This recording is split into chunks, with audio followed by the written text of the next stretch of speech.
നമസ്കാരം, എല്ലാവർക്കും ഹെൽത്തി ടേസ്റ്റിയിലേക്ക് വീണ്ടും സ്വാഗതം. ഇന്ന് ഞാൻ വന്നിരിക്കുന്നത് ഒരു മോരുകറിയുടെ റെസിപ്പിയുമായിട്ടാണ്. തേങ്ങ അരയ്ക്കാതെ വളരെ പെട്ടെന്ന് തയ്യാറാക്കാൻ പറ്റിയ ഒരു മോരുകറി. അപ്പോൾ ഈ റെസിപ്പി ഞാൻ ഇതിനു മുമ്പ് ലഞ്ചിൻ്റെ ഒരു വീഡിയോ അപ്ലോഡ് ചെയ്തിരുന്നു. അതിൽ കൊടുത്തിട്ടുള്ളൊരു റെസിപ്പിയാണ്.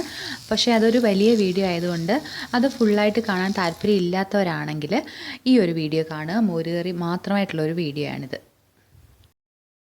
ഞാനിവിടെ വളരെ സിമ്പിളായിട്ടുള്ള ഒരു മോരുകറിയാണ് റെഡിയാക്കാൻ പോകുന്നത്. തേങ്ങയൊന്നും അരയ്ക്കാതെ വളരെ എളുപ്പത്തിലാണ് ഇത് റെഡിയാക്കുന്നത്.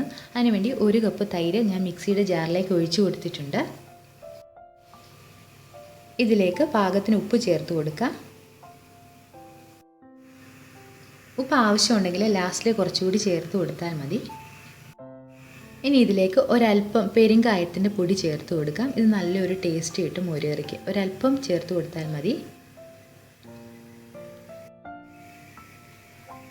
മഞ്ഞൾപ്പൊടി ചേർത്ത് കൊടുക്കാം.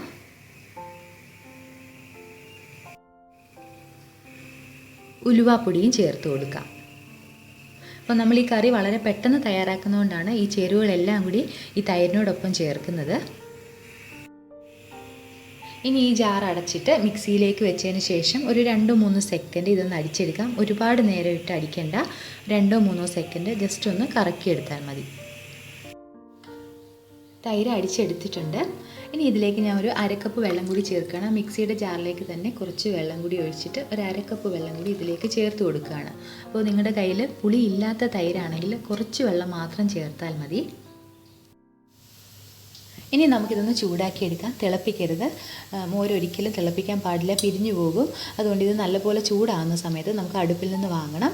ഒരു മീഡിയം രീതിയിൽ തീയിട്ട് കൊടുത്തതിന് ശേഷം ഇതുപോലെ ഇളക്കി കൊടുത്തിട്ട് ഇതൊന്ന് ചൂടാക്കിയെടുക്കാം.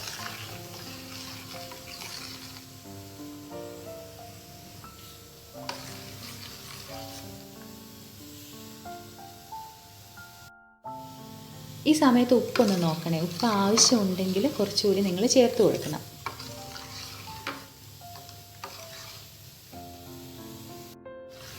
മോര് നല്ലതുപോലെ ചൂടായിട്ടുണ്ട്. അപ്പോൾ നമ്മളിതിങ്ങനെ എടുത്ത് നോക്കുന്ന സമയത്ത് ഈ തവിയിൽ നിന്ന് നല്ലപോലെ ഇങ്ങനെ ചൂട് പൊങ്ങുന്നുണ്ടെങ്കിൽ അത്രയും ചൂടായാൽ മതിയാവും, തിളച്ച് പോകരുത്. ഇനി ഇത് നമുക്ക് കടുക് താളിക്കണം. കുറച്ച് എണ്ണ വെച്ചിട്ടുണ്ട്. ഇതിലേക്ക് നമുക്ക് കടുക് ഇട്ട് കൊടുക്കാം. കടുക് പൊട്ടി കഴിയുമ്പോൾ അതിലേക്ക് നമുക്ക് ചെറിയ ഉള്ളിയും ഒരു ചെറിയ കഷ്ണം ഇഞ്ചിയും അതുപോലെ 2 അല്ലി വെളുത്തുള്ളിയും കൂടി ചെറുതായിട്ട് അരിഞ്ഞത് ചേർത്ത് കൊടുക്കാം.